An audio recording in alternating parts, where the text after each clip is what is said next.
జై శ్రీమన్నారాయణ. నేను మీ icon astrologer Gattupalli Suresh Babu.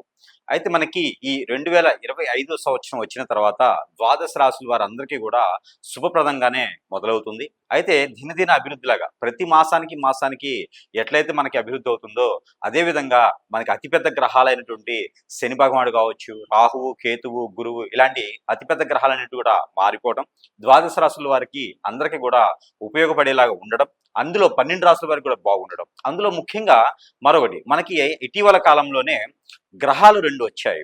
ఆ గ్రహణాలు వచ్చేసి చంద్రగ్రహణం, సూర్యగ్రహణం. మనకి ఈ సెప్టెంబర్ మాసంలోనే ఆరంభమైనాయి.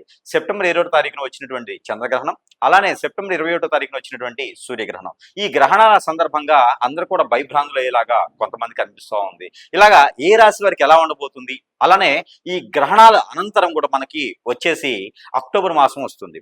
ఈ అక్టోబర్ మాసం 2025 సంవత్సరం ఎలా ఉండబోతుంది, ఈ ద్వాదశ రాశుల వారికి ఎలా ఉంటుంది, ఏ నక్షత్రం కావచ్చు, ఏ రాశిలో పుట్టిన వారికైనా సరే ఏ గ్రహాలు ఏ దశలు ఎలా ఫలిస్తాయి, దానికి తగ్గట్టుగా ఈ అక్టోబర్ మాసంలో కొత్తగా పెళ్లిళ్ళు చేసుకునే వారు కావచ్చు, కొత్తగా గృహ ప్రవేశాలు చేసుకునేవారు కావచ్చు, కొత్తగా ఏదైనా విదేశాలకు వెళ్ళాలనుకున్నా, యూనివర్సిటీ సీట్లు కావాలనుకున్నా, రాజకీయ రంగంలో, సినీ రంగంలో ఎలా ఉండబోతుంది, ఈ యొక్క కొత్త వరవడి ఎలా ఉండబోతుంది, ఈ దీపావళి పర్వదినాలు ఎలా ఉండబోతున్నాయి అనే దాని గురించి మనం ఒకసారి పరిశీలన చేసినట్టయితే కనుక ముందుగా మనకి ఈ ద్వాదశ రాశుల వారికి ఎలా ఉంటుంది అక్టోబర్ మాసం అనేది చూద్దాం. అదే ద్వాదశ రాశుల్లో ఒకటి కుంభరాశి.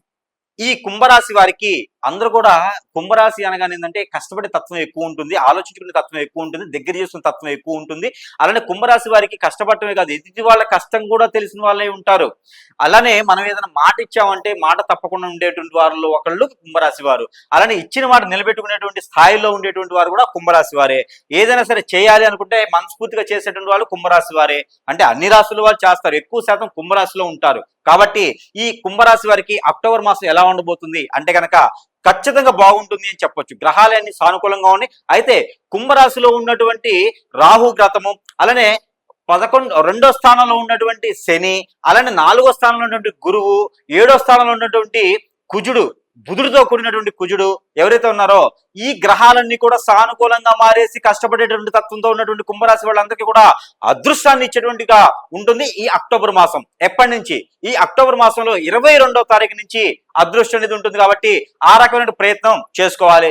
ఏ రంగమైనా, ఒక రంగం, ఒక స్థానం, ఒక పరిస్థితి అని కాదు, రాజకీయ రంగమైనా, సినీ రంగమైనా, వేరే జాబ్ కోసం ఎదురు చూస్తున్న విదేశీయానం, అలానే వ్యాపారం మొదలు పెట్టాలనుకుంటే వారందరికీ కూడా 22వ తారీఖు అక్టోబర్ మాసం తర్వాత మొదలు పెట్టుకుంటే కనుక శత్రుభయం, శత్రుపీడ, అలానే నరదిష్టి, నరఘోష అనేది ఈ యొక్క కుంభరాశి వారి యొక్క సొంతం అని చెప్పవచ్చు. ఎందుకంటే ఎన్ని రకాల ప్రయత్నాలు చేసినా, ఎన్ని రకాల యజ్ఞ యాగ హోమాలు చేసినా కూడా ఈ నరదిష్టి, దానాలు, ధర్మాలు అన్ని చేస్తే కూడా నరదిష్టి అలానే ఉండిపోతుంది వీరికి, వీరి సొంతం అది. అలానే పితృదోషాలు, పితృశాపాలు కూడా వీరికి అలానే ఉండిపోతాయి. కాబట్టి ప్రతి మాసంలో కూడా కుదిరినప్పుడు అమావాస్య ముందు, పౌర్ణమి ముందైనా సరే ఈ యొక్క పావురాళ్ళకి సజ్జలు గింజలు వేయటం అనేది చేసుకోవాలి. ఈ కుంభరాశి వారికి ప్రత్యేకమైనటువంటి పరిహారం ఇది. పరిహారాలు చివరిలో చెప్తాను. దానితో పాటు ఈ పరిహారం కూడా మీరు చేసుకోవాలి. ఈ సజ్జలు అనేది పౌరాలకు వేయడంతో ఆర్థిక పరమైనటువంటి ఇబ్బందులు పోతాయి, పితృదోషాలు ఏమైనా ఉంటే తొలగిపోతాయి, మీకు ఉన్నటువంటి కాలికి ఉన్నటువంటి విఘ్నాలు ఏమైనా ఉంటే మనం చేసేటువంటి పనిలో విఘ్నాలు పడకుండా ఉండేందుకు ఈ యొక్క సజ్జలు వేయడం ద్వారా కొంతమేర కలిసి వస్తుంది. మరొకటి ఏంటంటే కనుక ఎవరైతే రాజకీయ రంగంలో కావచ్చు, సినీ రంగంలో కావచ్చు కొత్తగా అడుగు పెట్టాలనుకుంటే కనుక ఈ మాసంలో 18వ తారీఖు తర్వాత కనుక మీరు మొదలు పెట్టుకొని అడుగు పెట్టినట్టయితే కనుక మీకు అన్ని రకాల సపోర్ట్ దొరుకుతుంది, అన్ని విధాల సపోర్ట్ ఉంటుంది, అందరూ కూడా మీకు సహాయ సత్కారాలు అందించేలా ఉంటుంది. కానీ మీరు కొంతమందిని, మీ అనుచరుల్ని, మీ పక్కన ఉన్న వారిని కూడా నమ్మకుండా ఉండేలాగా, మీ షాడోను కూడా మీరు నమ్మకుండా ఉండేలాగా చేసుకోండి కొన్ని ప్రయత్నాల్లో. అప్పుడే మీరు ఎదిగేదానికి అవకాశం ఉంటుంది. దీనితో పాటు మీరు ఇంకా ఏదైనా ఆర్థిక పరమైన ఇబ్బందులు ఉన్నాయి, అప్పులు ఇచ్చుండి రావట్లేదు అనుకుంటే గనక, మీకు అన్ని రకాలుగా అప్పులు రావాలనుకుంటే మీరు గణపతికి మీరు పూజ చేసుకోండి. అది గణపతి దగ్గర గరిక, బెల్లం అనేది నైవేద్యం పెట్టండి ఏదైనా బుధవారం రోజున. ఇకపోతే ఎవరైతే ఈ కుంభరాశి వారు ఉన్నారో వారికి ఈ కుంభరాశి వారు ఉన్నారో ఈ కుంభరాశి వారికి ఆరోగ్యపరమైనటువంటి విషయాలు ఏవైతే ఉన్నాయో వారికి మైండ్ స్ట్రెస్, ఆలోచన విధానం బద్దకిస్తుంది. అలాగనే వీరికి మరొకటి ఏంటంటే గ్రంథులకు సంబంధించినటువంటి సమస్య కూడా కనబడతా ఉంది. లంగ్స్ లాంటివి, హార్ట్ లాంటివి, అలానే స్ట్రెంగ్త్ లాంటివి కూడా వీరికి కనిపిస్తోంది కాబట్టి ఎక్కువగా ఆందోళన చెందకూడదు. జిమ్ చేసే వాళ్ళు ఎవరైనా ఉంటే ఈ మాసంలో జిమ్ముకి వెళ్లకుండా ఉంటే చాలా మంచిది. వాకింగ్ చేసేవారు, జాగింగ్ చేసేవారు అందరూ కూడా వాకింగ్ చేసేవారు ఎవరైనా ఉంటే కూడా కొంత చూచి అడుగు వేయాల్సి వస్తుంది. దూర ప్రయాణాలు చేసేవారు ఎవరుంటే ముఖ్యంగా వెళ్ళాలి అనుకుంటే కనుక ఏదైనా డ్రైవర్ సహాయం తీసుకొని వెళ్ళండి. మీరు ఒంటరిగా దూర ప్రయాణం కూడా చేయకూడదు, అంతగా సానుకూలంగా లేదు. మీ ఆరోగ్యం మీకు సహకరించేలా లేదు. మీకు ఎక్కువగా ఆలోచన విధానం చేయకండి. ఇంకా ఏ రంగాల్లో ఉన్నప్పటికీ ఈ కుంభరాశి వారికి కలిసి రావాలి అనుకుంటే కనుక ఈ యొక్క చిన్న పరిహారాలు చేసుకోండి. వీటితో పాటు ఎన్ని పరిహారాలు చేసుకుని కలిసి రావట్లేదంటే అది జాతకం కాదు, నక్షత్రం, దశ, అంతర్దశ, గోచారం, ఏ గ్రహం ఏ స్థానంలో ఉన్నప్పటికీ మీకు కలిసి రావట్లేదు. ఏం చేయాలనుకుంటే కనుక ఖచ్చితంగా మీరు అనుకోకుండా ఉన్నటువంటి మన పక్కనే ఉన్నటువంటి శత్రువులు, మిత్రులు ఎవరొకరు ఉండుండొచ్చు. వారు మన మీద చెడు ప్రయత్నం చేసి ఉండొచ్చు, అవి మనకు తెలియదు.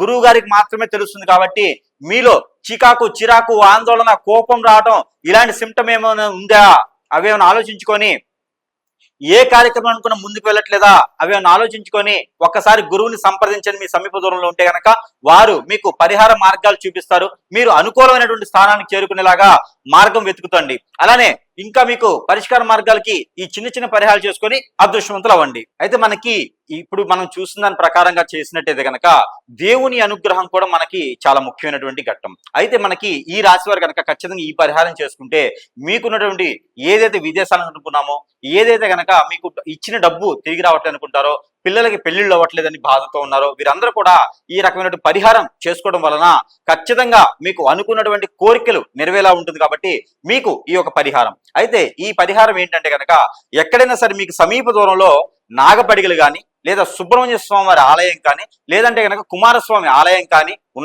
ఉంటే కనుక మీరు అదృష్టవంతులే. ఎలా అంటే ప్రతి గురువారం లేదా శుక్రవారం రోజున ఎక్కడైనా పంచామృత అభిషేకం అంటారు. మీకు పంచామృత అభిషేకం అంటే పాలు, నెయ్యి, ఇలానే ఆవు నెయ్యి, ఆవు పాలు, అలానే ఇంకా రకరకాల పెరుగు, తేనె ఇలాంటివన్నీ కూడా కలిపేసి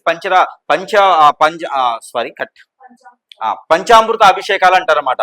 ఈ పంచామృత అభిషేకాలు అనేది అక్కడ కుమారస్వామి మీద కానీ, సుబ్రహ్మణ్య స్వామి వారి కానీ, నాగపటికల మీద చేసుకున్నట్లయితే కనుక ఖచ్చితంగా మీకు ఆ ఒక అనుగ్రహం అనేది మీకు లభిస్తుంది.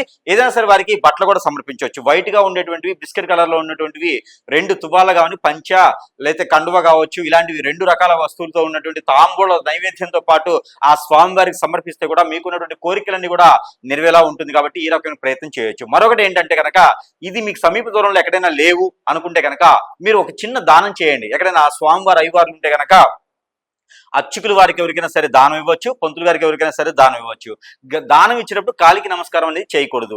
అయితే ఇవ్వవలసిన దానం, ఎవరైనా సరే విదేశాలకు వెళ్ళాలి, ఇలాంటి పెళ్లిళ్ళు అవ్వట్లేదు అనుకున్న వారు ఖచ్చితంగా చేయవలసినటువంటి దానం ఏంటి కనుక ఇవి పచ్చ పెసలన్నీ ఉంటాయి మనకి. ఈ పచ్చ పెసలు 1 కిలో, గోధుమలు 1 కిలో, జొన్నలు 1 కిలో, అలానే సజ్జలు 1 అర కిలో, అలానే మనకి పెళ్లి కావాలి అనుకున్న వారికి అయితే జీడిపప్పు, క్యాషనట్ అంటే కాజు అంటారు కదా, అవి కూడా 1 అర కిలో చొప్పున తీసుకొని ఎక్కడైనా దగ్గరలో సమీప దూరంలో ఉన్నటువంటి అయ్యవార్లకు కావచ్చు, అచ్యుత వారికి కావచ్చు, పంతులు గారికి కావచ్చు దానం ఇవ్వాలి. ఇలా దానం ఇచ్చినట్టయితే కనుక మీకు ఆ గ్రహాల యొక్క స్థితిగతులన్నీ మారి మీ వైపున శుభదృష్టితో ఉంచేలా ఉంటాయి. కాబట్టి ఈ విధమైనటువంటి పరిహారం కూడా మీకోసమే. మరొకటి, ఈ పరిహారాలతో పాటు ఈ 2 మాకు అవ్వలేదు అనుకుంటే కనుక నెల మొత్తంలో ఏదైనా ఒక్క రోజున కనుక, ఏ వారంతో సంబంధం లేకుండా ఒక్క రోజు కనుక మీరు రావి చెట్టు, వేప చెట్టు మొదట్లో కనుక పటిక బెల్లం, తేనె వేసినటువంటి పాలు 1 చెంబు కనుక పోసినట్టయితే కనుక అన్ని రకాల దిగ్బందులు మీకు తొలగిపోతాయి. ఆర్థిక పరమైన ఇబ్బందులు కూడా మీకు తొలగిపోయేలా ఉంటాయి. కాబట్టి ఈ రకమైనటువంటి పరిహారాలు ఈ మాసంలో చేసుకొని రానున్న కాలం మొత్తం కూడా మీరు అదృష్టవంతులు అవ్వాలని కోరుకుంటా ఉన్నాను. జై శ్రీమన్నారాయణ.